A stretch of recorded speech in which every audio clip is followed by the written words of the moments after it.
guys, just as Jason's setting, he is set up.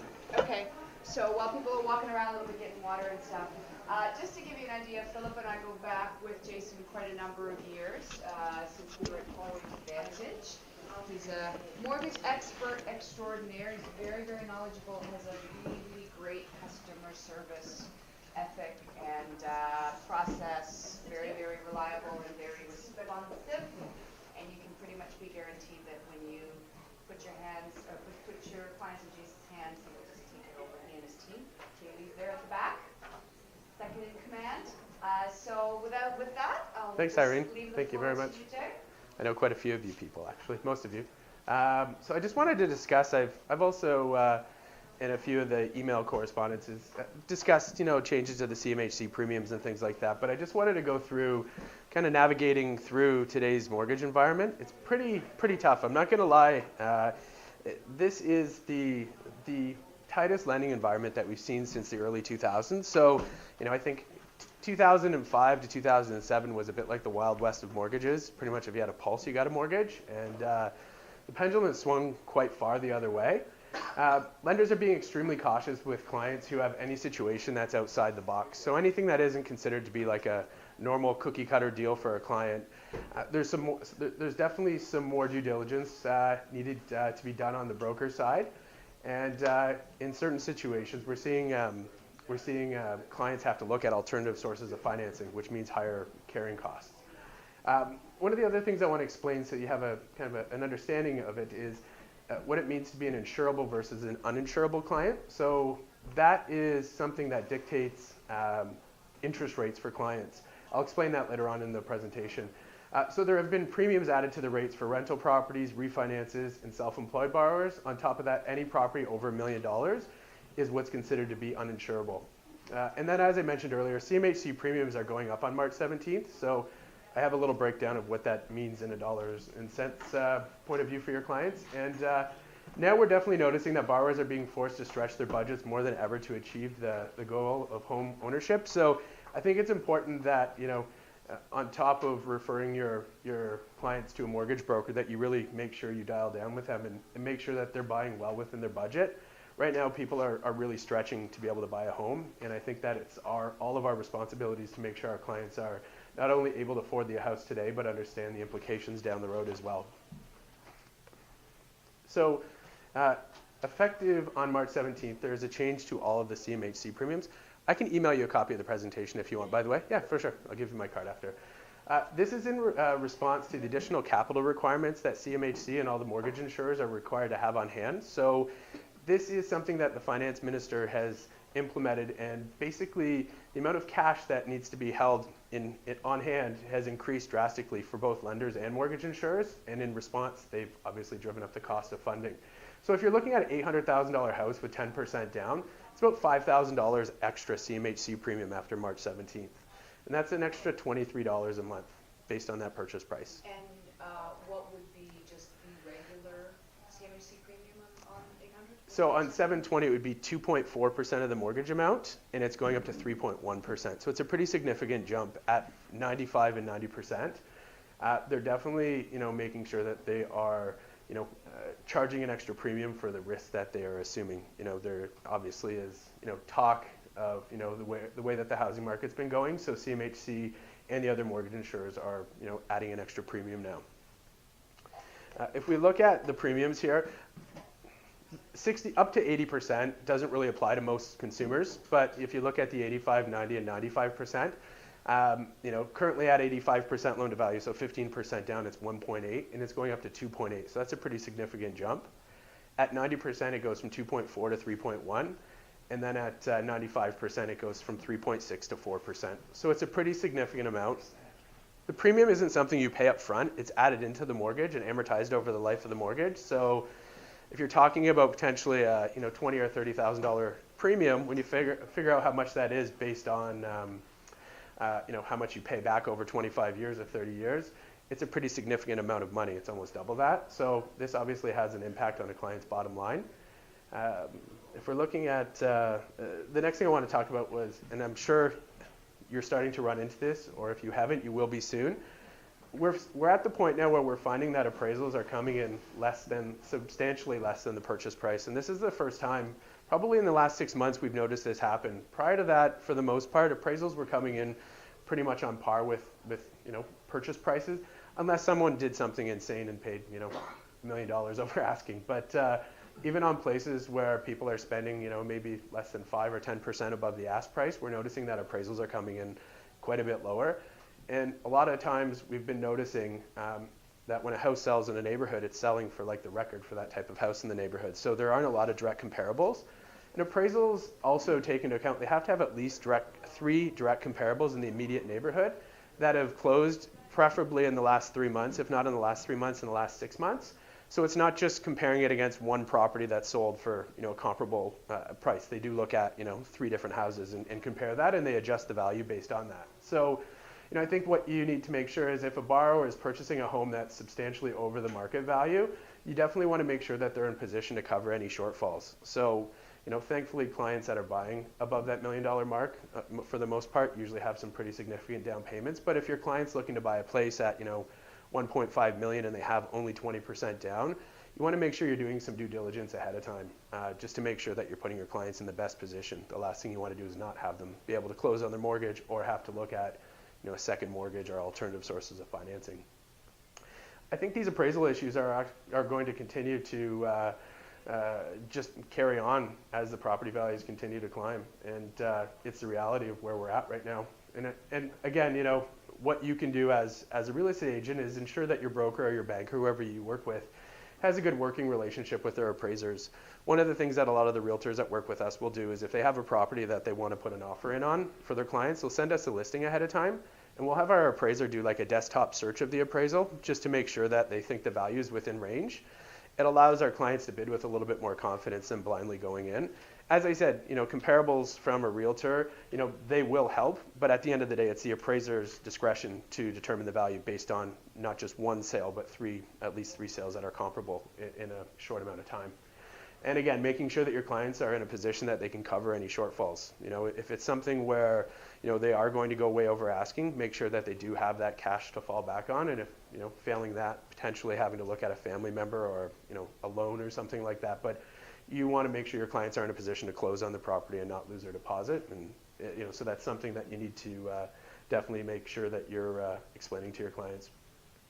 So I wanted to explain what insurable versus uninsurable mortgages are. So as of January 1st, the finance minister has changed the rules on how banks securitize mortgages. So prior to January 1st of this year, all banks and lenders insured their conventional mortgages and paid the premiums without clients knowing. So that basically means even if you put 20% down and you didn't pay the CMHC premium and you have a conventional mortgage, chances are behind the scenes the bank sent the mortgage off to CMHC and covered the premium for you and you were unaware of it. That allowed them to offer a much less risky investment to an investor because the loan is guaranteed by CMHC in the event that you default on it. Without having this guarantee, investors want a higher rate of return for their non-insured mortgages based on the increased risk. So this, the insurable versus uninsurable question has become more important now than conventional versus CMHC loans with respect to the most favorable terms and conditions a borrower can secure.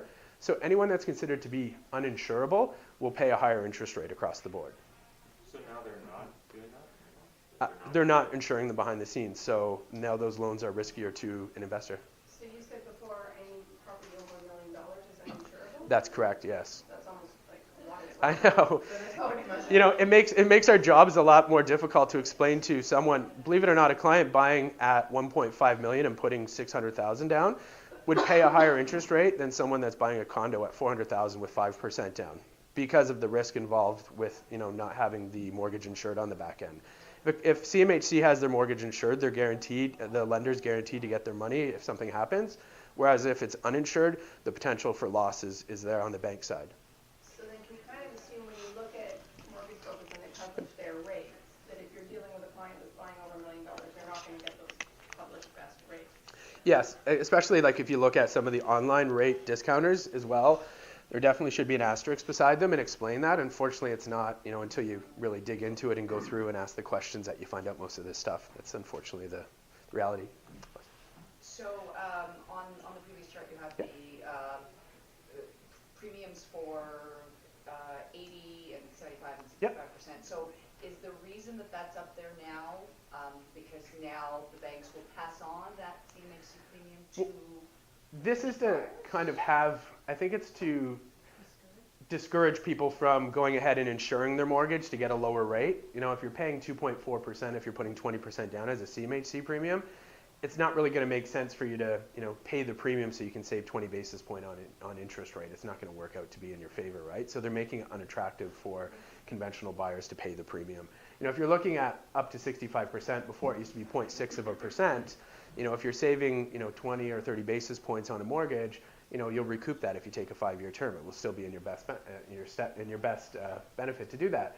But if you look at where it is at 80% now, you know, it doesn't really make sense to do that. So I think it is to discourage that, and it's all based on their risk profile. You know, they feel that loans at 80% are, you know, risky to them, so they want to make it.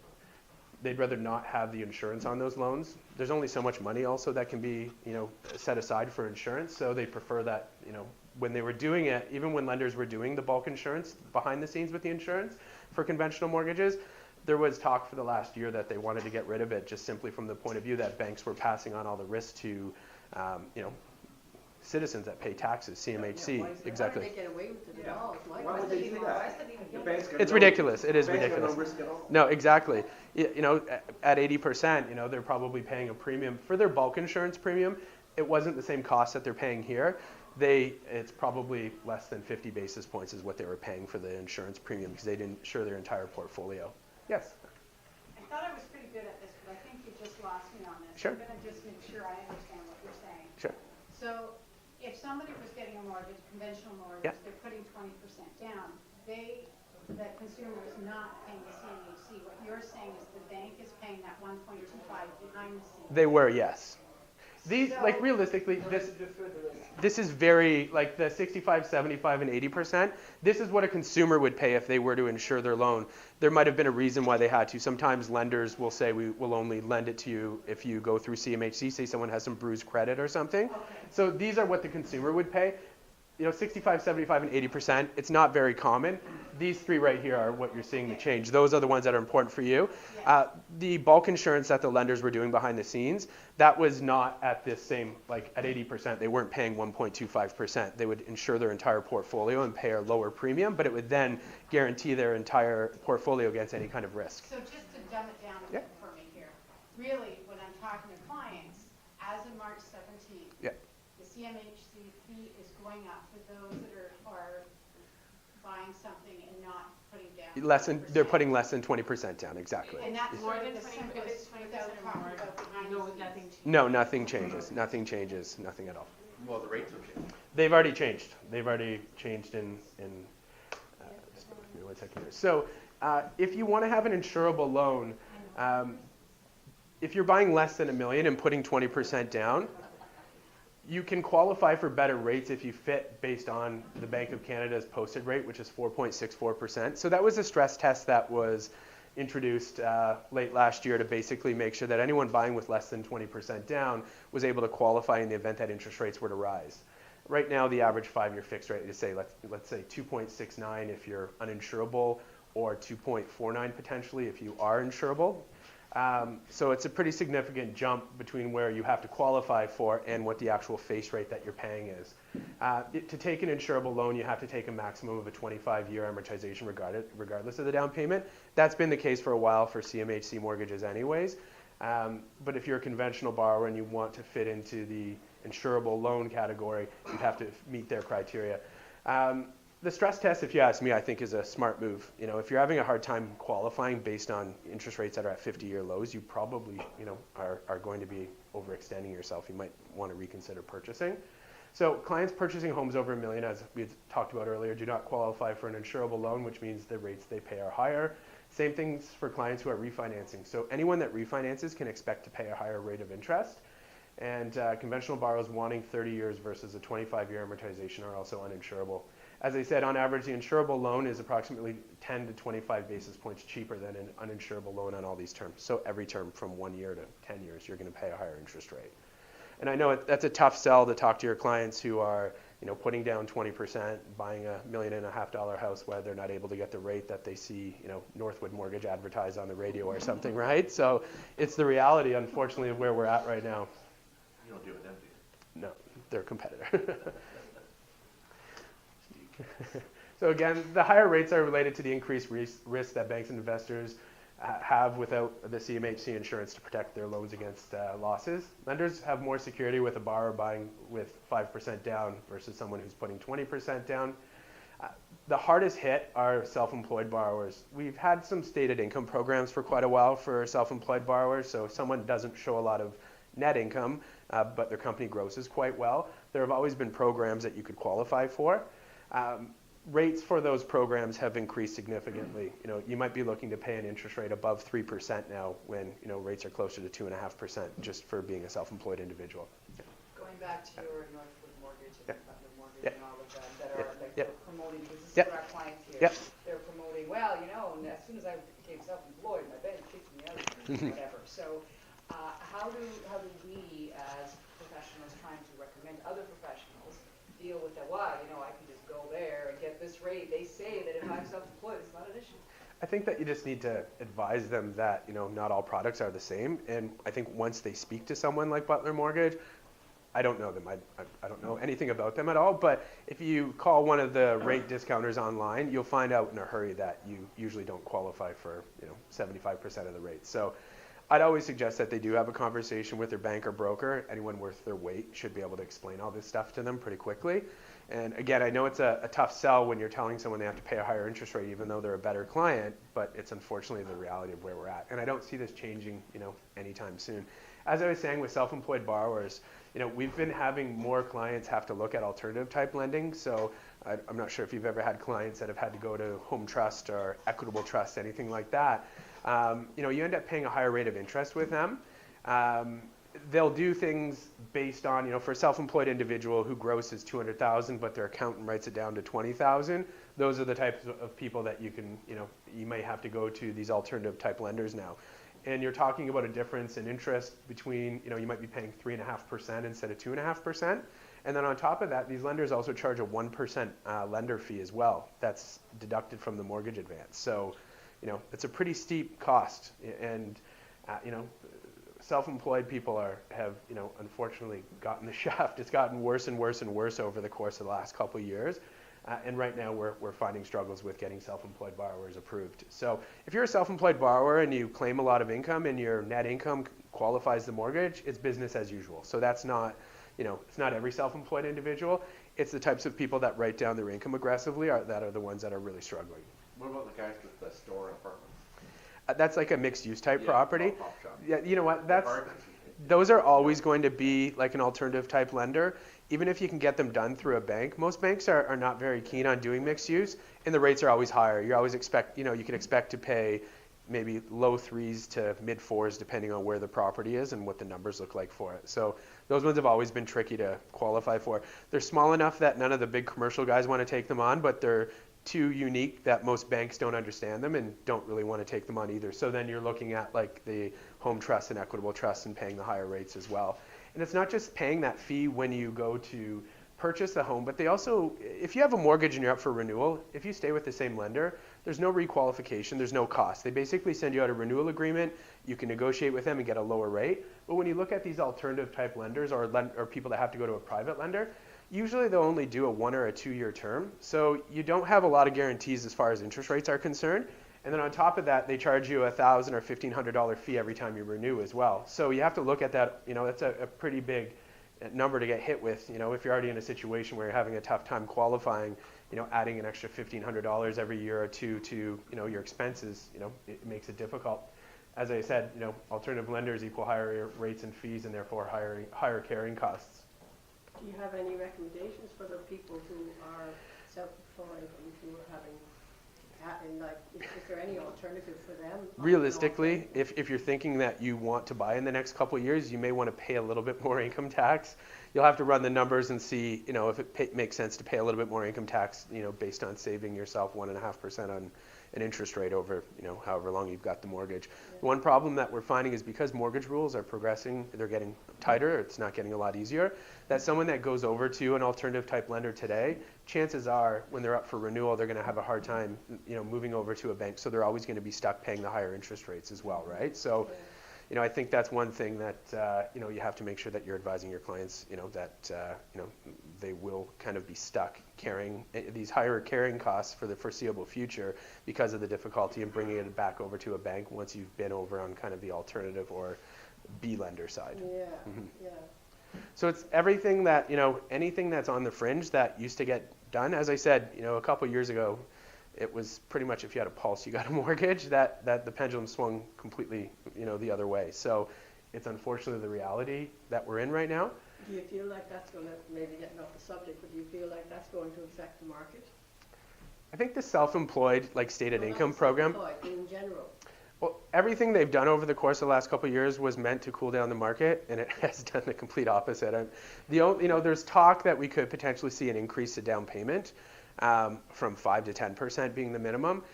It's tough to say. Who knows? If things keep going along in the market the way that they are and prices continue to accelerate, then we could potentially see some changes. It's more. You don't think this is going to make any difference? No. March 17th thing's going to make. No. Again, if you're buying a property in Toronto, a house, there's not really a house under $1 million anyways, so you're putting down 20% anyways. So you're avoiding paying a CMHC premium. You have no choice but to put 20% down. So will it impact potentially? What we've seen is that, on our client side, we had clients that originally, we started working with a year ago that were thinking, okay, $750, we're going to get a house. And now those clients are realizing they need to look at condos. So I feel like they're kind of, they're coming from up and pressing down on the people that just wanted to buy a condo to begin with, right? So it's there seems to be a lot of demand, and as you know, very little supply. So I think until something changes drastically, it's just going to continue to be business as usual. There's lots of money in the city, and lots of well-qualified borrowers. Okay, good to know. So what can you do to best position your clients? I think that you can ensure that your clients are pre-approved with their lender, not just having a rate hold, but actually have gone through a full credit check and have a pre-approval in place. I think that, a lot of clients, they go talk to their bank and their bank tells them, okay, you're fine, yes, go ahead and put an offer. And then they put an offer in on the place and find out they don't qualify. I'd like to do as much, as I said earlier, as much due diligence ahead of time to make sure that my clients are in the best position to move forward.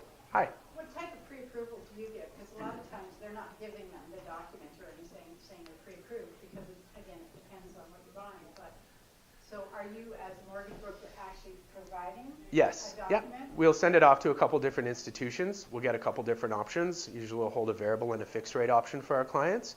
And then we have that pre-approval certificate that we'll share with the clients once they're locked in, and we'll confirm all the details. The next point here, Jason, sorry, yeah. I wanted to jump in. Yeah. As things change and as we see appraisals, again, going sort of lower and lower, Yeah. and there being more and more issues around being able to close properly, it's not that far off of the situation that a lot of our colleagues in the States have, where as soon as you get into the $1 million and above listings, they're now starting to demand, as part of the booking and showing process, that people provide their buyers pre-approval letter. Wow. Because they don't want to go through the process of even showing and starting to entertain Yeah. offers unless the listing agent knows that the buyers have been pre-approved. And we could be in that position within a couple of years. It's smart. It really should. I really think that's not a bad idea at all. I think that, it would probably prevent a lot of headaches, from, as I said earlier, people thinking that they're fine, or people, thinking, oh, we got a mortgage 5 years ago, there won't be a problem. Things have changed quite a bit. So, that's why I always suggest clients, even clients that I've worked with in the past that I know are going to be approved, I have them go through the process again, just to make sure that, there's nothing on their credit they're unaware of. Yeah. So when you say fully pre-approved versus then they find out that the bank won't qualify, Yep. what would they have got from a bank that isn't a full pre-approval? Just a rate hold. Like they go in and talk to someone and they don't check their credit or do anything like that. One of the things that I also do for some of my realtor partners, we have a relationship with some of the banks that we work with. If you have a client that is CMHC, so they're putting less than 20% down, if we have a client that's already applied with us, say they see a place and the offers are tomorrow at 5, if we have the listing on our desk by tomorrow morning, first thing in the morning before the start of day, we actually send it off to our lenders as if the clients had actually already bought the home. So we're able to get a full CMHC approval, which is better than a pre-approval. Because if you have less than 20% down, you really don't know what's going to happen with CMHC. We know that you as a borrower are fine, but once they take the property into consideration, they may have problems with the value. So they turn that around that fast? we can get it turned around that quickly, just based on the relationship we have with some of the banks we do. It's not something that most people have access to, but based on the amount of business that we send and our long-standing relationship, we're able to get that done. So it allows you to know that a client that's buying a condo for $400,000 with 5% down can go in firm and that they're not going to get denied financing after you've bought the house, right? So that's something that we're able to do, and we do it quite regularly. Unfortunately, it's the reality of where we're in. You want to be competitive, and there's no chance you can put a financing condition in on a property nowadays, or very few instances where that's okay, right? If the Sure. client gets denied that pre-approval or that Yep. scenario, are they sort of put on hold for 2 or 3 months? Like what I've heard is if you submit something for a deal Yep. and it doesn't qualify or whatever, then it's harder to resubmit later on. No, we're pretty good at telling if a client will be pre-approved or not. The only times that will ever be denied is when someone is actually overpaying on a property if CMHC can't support the property value. And at that time, it wouldn't be a simple no. It would be, we need to order an appraisal on the property, which you can't do until the client's bought the home. So at that time, we'd say proceed with caution. Just know that there is a chance that the value might not be supported. So in that case, you may want to make sure that you've got, something on, some additional funds from family or whatever. And it's not the ideal situation, but at the end of the day, it's a better situation than getting sued, right? So, or losing your deposit. So we just try to advise clients and put them in the best position to move forward. And the other thing that we do, if you have clients that are conventional, so CMHC borrowers have to be approved not only by the lender, but then by CMHC, whereas a conventional borrower, so someone putting 20% down, just has to be approved by their bank or their lender. So if we get a pre-approval for a conventional borrower, the only thing that we have to really worry about at that time is the appraisal value coming in. So what we would do is, based on the relationship we have with our appraisers, I think we send 100 or 150 appraisals a year to one appraisal company that we work with. They'll do a desktop search for us. So if you see it, same thing with sending the listing in the morning to try to get the full CMHC approval, we can get an appraiser to turn around within a day to give us basically like a drive-by appraisal to confirm where they see the range in the property value being. So that allows you to bid with more confidence. Again, as I said, we've been noticing that those numbers are coming in less than the price that clients are paying lately. The other thing that you can do is make sure that your clients have worked through a budget with their mortgage provider to make sure they're comfortable with their payments. A lot of clients, when they walk into, to speak to their mortgage broker or their banker, the only number that they really listen to or want to hear is how much they're pre-approved for. To me, that's kind of like the last part of the conversation. I'd rather drill down on a budget and make sure that clients fully understand what their maximum comfort level is with respect to payments, because it's not just the mortgage payment, it's all the other expenses for the house as well, right? So property taxes, insurance, utilities, all those types of things. And then costs that don't show up on your credit report but do need to be factored in, like daycare costs and things like that. The last thing you want to do is make sure that your client, or the thing you want to make sure that you're doing is make sure that your clients aren't getting in over their heads and having to call you in a year and sell their home because they can't afford it anymore, right? So I tend to be a little bit more conservative when I go through the budgeting with clients and walk them through making sure that they have that complete comfort level before they move forward. And I think that I'm doing my job correctly if I do it that way. The pre-approval, I always say, is the number you can brag to your friends how much you're qualified for, but most of the time it doesn't really matter because what you're comfortable paying is the bigger question, right? And then again, confirm that clients have a fallback plan in the event the appraisal does come in lower. So, by us doing the due diligence and checking with the appraiser ahead of time, before someone's bidding on a house, they're going to have a good idea if it's going to appraise at the amount they're willing to pay. And if that's the case, they need to make sure that they've got, the extra money to come from somewhere, family member or, a line of credit or whatever, to make sure that they can cover any shortfalls.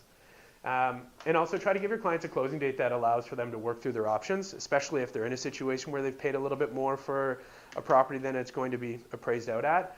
I've had a couple clients that have done like 2-week closings, and it's been a bit of a challenge.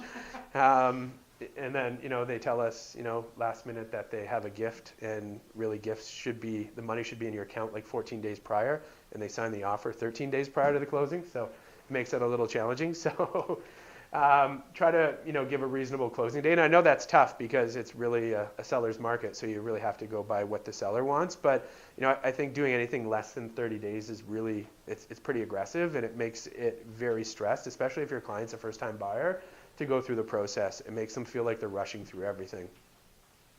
What is actually behind this money needs to be in an account for a certain period of time? What's the reason for that? They want to make Sometimes it's way more than 14 days. Sometimes Yeah. it's like 30 It could be 30 days, yeah. Banks want to make sure that you're not borrowing the funds from another source. And the reason for that is if you were to buy with 5% down and you borrowed the down payment, you effectively don't have any skin in the game. Yeah. And if something happens, you'd be more inclined to walk away if you haven't put any of your own money into it, right? So that's why banks want to make sure that you can confirm the source of funds. If it's coming from a family member, that's fine. You can get a gift. There's no problem. Okay, so Yeah. that time is just so they can confirm where that money actually Exactly. Anytime that you're trying to do something quickly, it raises a suspicion with a bank, like if you're trying to do something like the day before closing, you know what I mean? So that's why it's always good to get your stuff sorted out well before that anyways. So what can we expect moving forward? Rates should stay relatively flat for the next 12 months on the fixed side. On the variable rate side, most economists predict that we probably won't see any changes to the overnight lending rate, which is what the bank's prime rate is tied to, until mid to end of 2018. Prime has not gone up since September of 2010.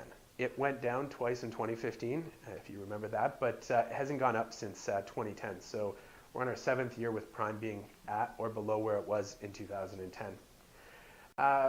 As I said earlier, banks and lenders have been more conservative, and I do see that way continuing. But borrowers with strong credit and income should not be concerned. It's still business as usual. If you're a strong client and you qualify, you're still getting financing. Yes, as I said, there is a slight uptick in the interest rate, but in the grand scheme of things, we are still talking about close to 50-year lows for interest rates. And the longer the market continues to increase, the greater the possibility we could see action taken by the finance minister to further tighten mortgage rules. I think that would be with respect to the minimum down payment. I think that's probably the only real last thing that they have to do, right? So the reality is we see very few clients that are putting 5% down. It's a very small portion of the market, and that we see at least. I know that's not the case for a lot of people that deal with like first-time condo buyers. A lot of first-time buyers, unless they have help from parents, struggle to come up with the 5%. It's expensive to live in the city, right? Especially if you're doing it all on your own. But as I said, it is still business as usual for great clients. And, any questions? Yes. This is all really simple for the traditional client. How are the new rules going to impact our clients that want to be investing? Real estate investors. So again, if you're a strong client, it's still business as usual. The only difference now is that there's a bit of a premium on the interest rates with some lenders. So you might be looking at a 20% increase above the 2.69 if it's an investment property. So not a huge increase, but nonetheless, every dollar counts when you're looking at cash flow as well. Anyway. Yeah. You can still do 30-year amortizations. No, you can write off the interest. Yeah, absolutely you can. There's more of a cap now on it, like clients that used to buy 10, 15, 20 properties. We used to have several lenders that would take a look at those types of investors and underwrite the entire portfolio. Now a lot of lenders will have a maximum of 5 rental properties that a borrower can borrow with all the different lenders. So it's not like they can only have 5 with them, they can only have 5 in total. So they're making it a little bit more difficult. But that being said, there still are some lenders that will allow you to have multiple properties, more than 5, but quite a few that, we used to have a lot, like National Bank used to allow you could have 10 properties with them. TD used to allow you to have, I think, 10 or 15 properties with them, and they've scaled down to like having 5 as a maximum in total, right? So we are seeing some changes in the market with respect to that, but for a borrower that has 1 or 2 or 5 investment properties, it's still going to be business as usual. Again, a slightly higher interest rate that they'll be paying, but they'll still be able to get a mortgage. I hear the question all the time, I don't know about anybody else, but where's the money coming from for $1 million homes? Where in your experience, I know you can't really answer personally. Yeah. Where is the money We coming have from? lots of, there's lots of money in Toronto. There's lots of, it's the economic hub of Canada. Yeah. We have most of our clients are double incomes, both making six figures. It's Yeah. quite regular. And for our younger buyers that are buying their first home, the bank of mom and dad is definitely helping. I'm noticing Yeah. that more and more. Yeah. It's the reality, right? Yeah, It you is. know what, It- Carmel, I think the answer is, Yeah. it just is. We had one of our clients was in multiple, well, many multiples last year. It was once in July, it was a $1.39 million listing, there was 12 offers. And we were sitting in a restaurant on Queen Eastern in the beach, and, our guys were up to like, I don't know, 1.7 or something like that. And, they're 30, right? Wow. And he said, what boggles my mind? He said, there's 11 other couples like us out there right now with this amount of money. He said, there's like close to $20 million sitting on the street right now. It's crazy. In front of this house Yeah. tonight at this hour, and it was Right. just one. So I don't think we can say where. I think it is. Yeah, We have very few clients that actually qualify, even though with these rules, being as tight as they are. The self-employed, that's been the hardest hit, but for the most part, people have the money. Like it's the reality of it. There's a lot of wealth, and there's a lot of transfer of wealth from the older generations. yes. Yeah, that's where we Yeah. were thinking it was Yeah. coming from, yes. A good portion of it seems to be. I mean, we have clients that get pretty substantial gifts from family, and Yeah, and they're giving it now rather yeah, than dying. exactly, Yeah, exactly, yeah. exactly. Interesting. Yes. I just wonder, like, if there's options, like I've heard some programs, but for people who are buying, but they're gonna need to do some work on the property. Yeah. A lot of people, like, might come to me and say, okay, I got 20% down. Yeah. But then they might need to throw in, like, 80 to 100 grand in the property. Sure. So, is there? There are a couple different ways to do it. If you borrow no more than 10% of the value of the home, you can do what's called a purchase plus improvements. So what you basically would do is, in between the time you buy, so say you buy for $1 million, you want to do $100,000 worth of renovations. In between the time that you've signed the offer, it's been accepted, and the time that the mortgage closes, you would have to have your borrower go ahead and get a quote from a contractor. They'd have to go into the property and give a quote from the contractor to confirm the scope of work that's going to be done, and then you could roll that into your mortgage as a renovation loan. And what's the percentage of the 10% of the value if you want to do it just as a purchase plus improvements. If you want to go larger than that, there is construction financing that you can look at. It's If just you buy $1 million home, we would qualify for an initial $100,000 worth of an improvement loan, provided that you qualify overall. exactly. Well, the other thing you have to keep in mind as well is that you do need to get an appraisal on the property, and it has to confirm the before and after value. So that's why we need the quotes as soon as possible. So when you provide the quotes, we send them off to the lender looks at them and says, yeah, that's okay. And then we send it off to the appraiser, and the appraiser confirms how much the house is worth before the work is done, and then how much it's worth after. So you might want to do it for things that actually do it. Yeah, Not exactly. like No kitchens repairs. and You bathrooms can't and use it for repairs. Like if Right. something, like if there's a hole in the roof, you can't do that. But if you were going you to, don't want to do a yeah. swimming pool because it's not going to return you that much. Exactly, Yeah. exactly. So the 20% still stands though? That's what they would just add in another 100. So you have to put down, if you paid $1 million, Yeah. instead of putting down 20% of $1 million, you have to put 20% of the as improved. Exactly. Okay, So I see, yeah. okay. Yeah. I thought that improvement amount was 10% of If the it- value up to a maximum of 40,000. On CMHC, yes, but for a conventional mortgage, you can borrow higher. You can go Yeah, higher, yeah. okay. And you can technically go higher with CMHC mortgages as well. It's just not that every lender has the program. They'll only allow like 40 to 50,000. You Yeah, have it yeah, though? we have access to it. Yeah.